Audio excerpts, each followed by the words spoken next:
ભરૂચ શહેરના મધ્યમાં આવેલ ઐતિહાસિક રતન તળાવમાં રહસ્યમય સંજોગોમાં હજારોની સંખ્યામાં માછલીઓના મોત નિપજતા સમગ્ર પંથકમાં ચકચાર મચી ગઈ છે. એક તરફ વહીવટી તંત્ર દ્વારા આ તળાવના બ્યુટિફિકેશનની કામગીરી પૂરજોશમાં ચાલી રહી છે, ત્યારે બીજી તરફ આ વિકાસ કાર્ય દરમિયાન જળચર સૃષ્ટિનો વિનાશ થતા તંત્રની કાર્યપદ્ધતિ સામે અનેક સવાલો ઊભા થયા છે. પ્રાપ્ત વિગતો અનુસાર ભરૂચ નગરપાલિકા અને વહીવટી તંત્ર દ્વારા રતન તળાવને પ્રવાસન સ્થળ તરીકે વિકસાવવા માટે બ્યુટિફિકેશનનું કામ હાથ ધરવામાં આવ્યું છે. આ કામગીરીના ભાગરૂપે તળાવમાં ખોદકામ કે પાણીના સ્તરમાં ફેરફાર કરવામાં આવી રહ્યો છે. જોકે છેલ્લા 24 કલાક દરમિયાન અચાનક જ તળાવની નાની મોટી હજારો માછલીઓ મરીને સપાટી પર તરવા લાગી હતી. જોતજોતામાં તળાવનો કિનારો મૃત માછલીઓના ખડકલાથી ભરાઈ ગયો હતો. માછલીઓના સામૂહિક મોત પાછળ પાણીમાં ઓક્સિજનની ઘટ અથવા બ્યુટિફિકેશનના કામ દરમિયાન કોઈ કેમિકલયુક્ત ગંદુ પાણી ભળ્યું હોવાની આશંકા હાલ તો સેવાઈ રહી છે. માછલીઓના મોતને કારણે સમગ્ર વિસ્તારમાં અસહ્ય દુર્ગંધ ફેલાઈ ગઈ છે. રતન તળાવની આસપાસ રહેતા રહીશો અને ત્યાંથી પસાર થતા રાહદારીઓ માટે શ્વાસ લેવો પણ મુશ્કેલ બન્યો છે. સ્થાનિક લોકોએ રોષ વ્યક્ત કરતા જણાવ્યું હતું કે જો આ મૃત માછલીઓનો તાત્કાલિક નિકાલ કરવામાં નહીં આવે તો ઉનાળાની ગરમીમાં ગંદકી વધશે અને વિસ્તારમાં ગંભીર રોગચાળો ફાટી નીકળવાની પૂરેપૂરી દહેશત છે.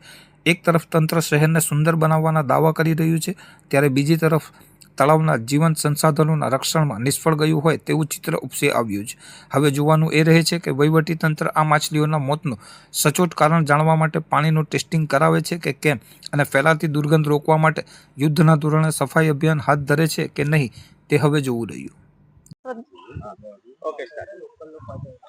મારું નામ શ્રદ્ધા છે. મેં આમાં પાર્ટીમાં જોઈન થઈ છું. આજે ગયા વર્ષે બી આવી રીતના મત્સ્ય મૃત્યુ પામી હતી. આ વર્ષે બી પાછું ફરીથી થયું છે. અમને એવું શંકા છે કે કોઈ કેમિકલ કે કોઈ યુઝ કરી રહ્યું છે અંદર. આના કારણે દુર્ગંધ ને બધું વધી રહ્યું છે ને રોગચાળો ફેલાય છે.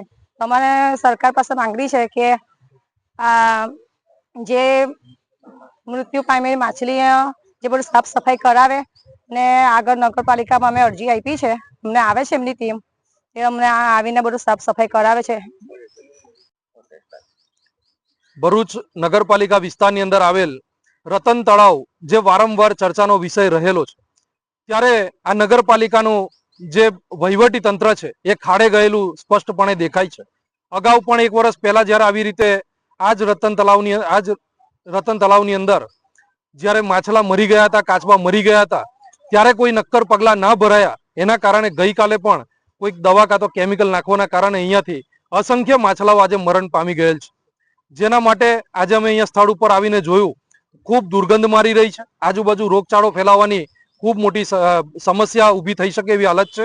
ત્યારે અમે આશા રાખીએ છીએ કે આ જે કોઈ પણ આવું કૃત્ય જેને પણ કર્યું છે, આ અસંખ્ય જે માછલા મર્યા છે એના જે ગુનેગાર છે એ લોકોની ઉપર કાયદાકીય પગલાં ભરવામાં આવે. અહીંયા સીસીટીવી ફૂટેજ પણ છે, એની અંદર ચેક કરી અને કાયદાકીય પગલાં આની અંદર યોગ્ય પગલાં ભરાય એવી વિનંતી અમે કરીએ છીએ. નગરપાલિકા સીઓને ફોન કર્યો છે, એમની ટીમ અહીંયા પહોંચે છે.